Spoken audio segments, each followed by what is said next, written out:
Some of my favourite things in all forms of entertainment is the unexpected twist. If we're talking about video games, it would be Knights of the Old Republic. And somewhat crazily, if we're talking about movies, it would be Star Wars The Empire Strikes Back. I'm not going to spoil those twists and turns for you here, even though you basically have 2 to 3 to 4 decades to actually find out about them, but I get it. Sometimes people just don't see stuff. But given that we are going to be talking about science fiction and it is Friday, you push them together, you get Sci-Fi, and you also get me, Simon Miller, and today, you're damn right, we are going to do 10 awesome TV sci-fi twists you never saw coming.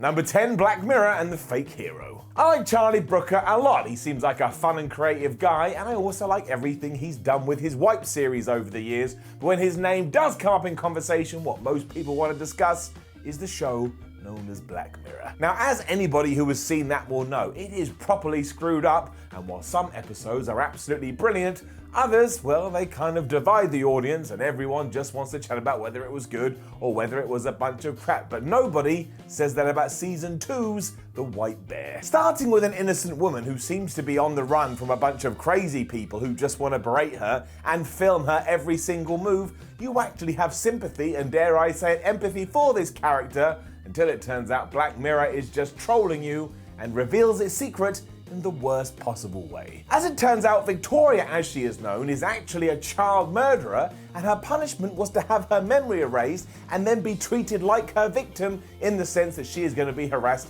from noon to night. Now that is enough to make you go, what? When you first hear it, but then you have that other feeling where you're like, oh my gosh, I actually felt sorry for this person. What kind of human being am I? And then there's a whole sub-conversation about the fact, well, if she's got her memory wiped, is she still the same person as she is before? When Black Mirror is good, few things are going to leave you laying on the ground like it does. Number 9, Westworld and Bernard's Bot. A TV revamp from the 1970s film, Westworld was deemed a little bit weird when it premiered in 2016, because while the original film had done okay, nobody actually thought HBO needed to drag it back up and make it into an episodic TV show. I mean, the premise was kind of cool, because it was the Old West meets sci-fi, and it did see a bunch of androids run around like a theme park, killing humans.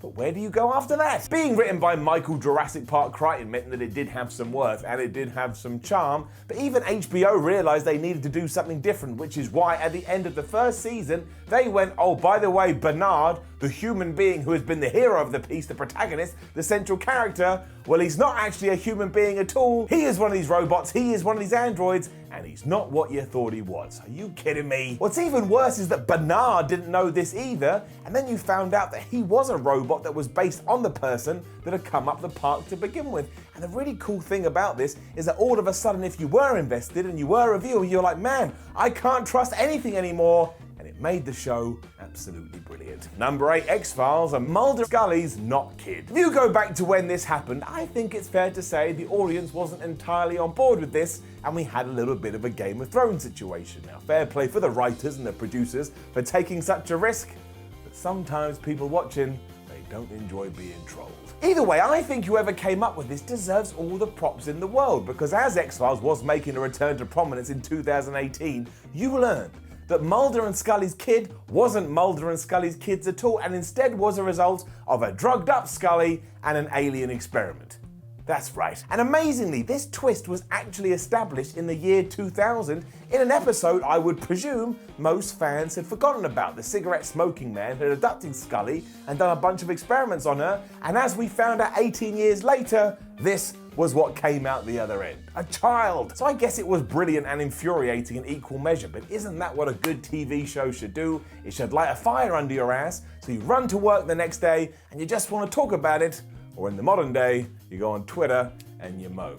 Still, I like it. Number 7, Twin Peaks with Laura and Dale. So is Twin Peaks, meaning I will do my best to explain this to you, but without years of context, it is going to be really confusing. And on top of that, when it did come back in 2017, it was no longer meant to be like part small town murder mystery, part crazy sci-fi horror thing. It was meant to give you all the answers you've been waiting for, but of course, because it was David Lynch, it just asked more and more questions to the point you were sat on your sofa going, I don't know even who I am anymore, would you please stop it? So while we did get to see the reunion of Dale Cooper and Laura Palmer, which is something viewers have been waiting for years, if you actually watched a little bit closer and got your eagle eye going, it turned out that they were no longer in their own reality, and they were actually in our reality. And what I mean by that is that they were in the actual real world. Even this wasn't laid out very clearly though, because you were meant to walk down this labyrinth-like path to try and figure everything out. And when it did, it absolutely blew your brain. Now look, I really respect David Lynch and I really respect Twin Peaks,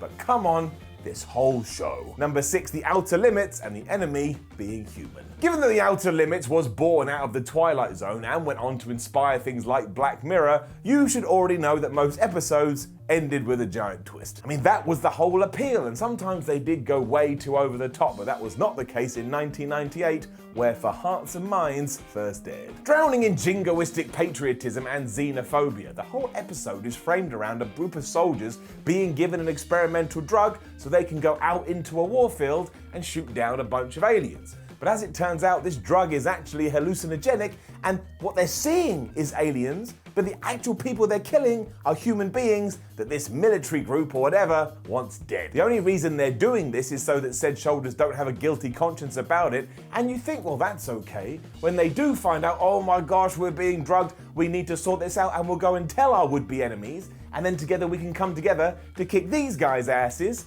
Well, that's not what happens at all, because instead, the bad people drug the other humans, which ends up with a group of soldiers killing each other, and the enemy wins. It's a genuinely brutal shock, because it not only means that these evil overlords have won, but it also means they've murdered dozens of people, and you have to watch on. This caused such a stink back in the day. If you do watch Black Mirror, you may just see a little bit of a nod and a wink towards it. Number 5, Fringe, and Olivia is living in a different universe. Straight from the mind of the famous J.J. Abrams, Fringe does base a lot of its plots on twists. Therefore, some of them are really good and make you go wow, and some of them are really bad and make you go, my word, why am I watching this garbage? And yes, I know the argument, a lot of this felt like it was just stealing from X-Files, but who cares? X-Files is a really good show, and if you are going to be inspired by something, there are worse things to choose. With that in mind, just look at the bombshell that was dropped at the end of season 1, where a dramatic shot shows the Twin Towers, allowing you, the viewer, to go, wait a minute, if I can see the Twin Towers, well, this can't be set in the reality that I thought, we must be in another dimension, and my word, you were. So following a similar path set out by the likes of Planet of the Apes, although it flipped that idea on its head,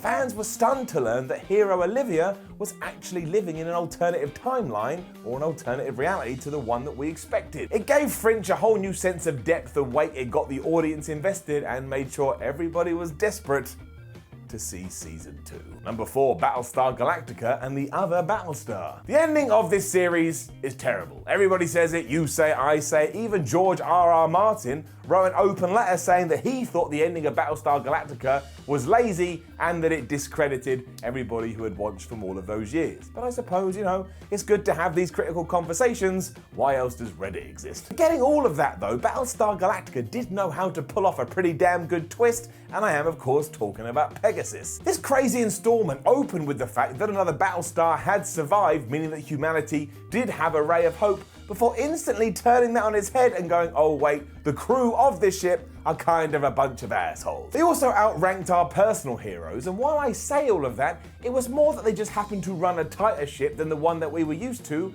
which kind of left a moral grey area which you, the viewer, then had to swim through, and it wasn't as easy as night and day. It lingered over the whole show until this finale that made everybody sad, but just try and ignore all of that and forget about it, and remember how you felt during this moment, because let's face it, it was pretty good. Number 3, Doctor Who and Regeneration. Doctor Who has been going on so long, there are so many surprises you can choose along the way. I mean, some you do see coming and some you don't see coming, but I would argue that none are as good as the one we're about to talk about. Coming from season 4 and the episode The Stolen Earth, we see one of the most beloved incarnations of the Doctor, of course portrayed by David Tennant, start his regeneration after he gets struck down by a Dalek. Instantly fans went nuts because they felt like producers had just killed off Tennant even though the show had just started, but it's actually a fake out. As it turns out, the 10th Doctor actually had a severed hand in the TARDIS which allowed him to survive, but nobody watching, the audience didn't know that at the time, so they couldn't fathom what had gone on. It all meant that until we got to the follow-up known as The Journey's End,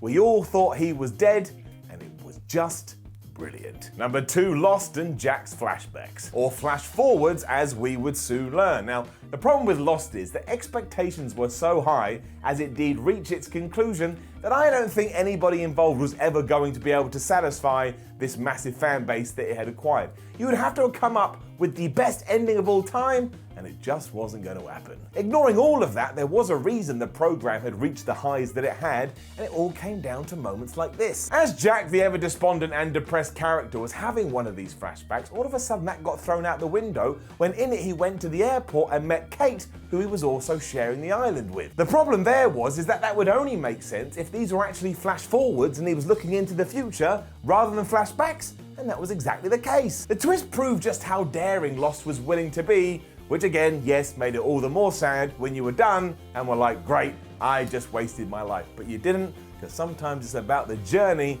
and not the destination. Number 1, the Twilight Zone, and we're the monsters. You could argue that none of what we've talked about so far is possible without the Twilight Zone, given its inspiration and given that it basically invented the twist ending. I mean, that's why it was able to go on for so long. That's why it had the longevity. Audiences around the world would sit down going, well, what the hell are they gonna do tonight? While The Eye of the Beholder may be the most famous episode, one that packs an even bigger punch are The Monsters Are Due on Maple Street.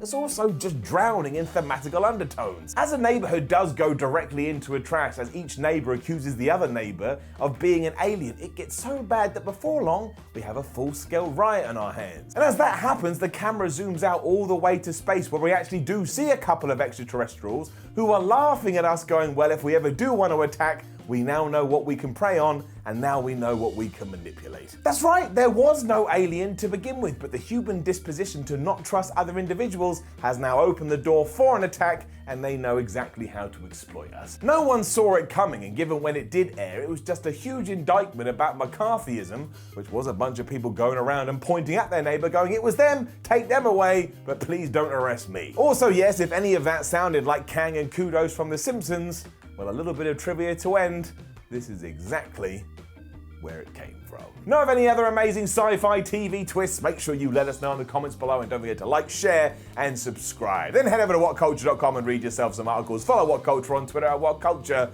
and watch more videos here on YouTube at What Culture. My name is Simon from What Culture. It is Friday. We are talking science fiction, which means this is Sci-Fi. Get in the comments below and let us know what kind of things do you want to see here, and I will see you again next week. Thanks as always.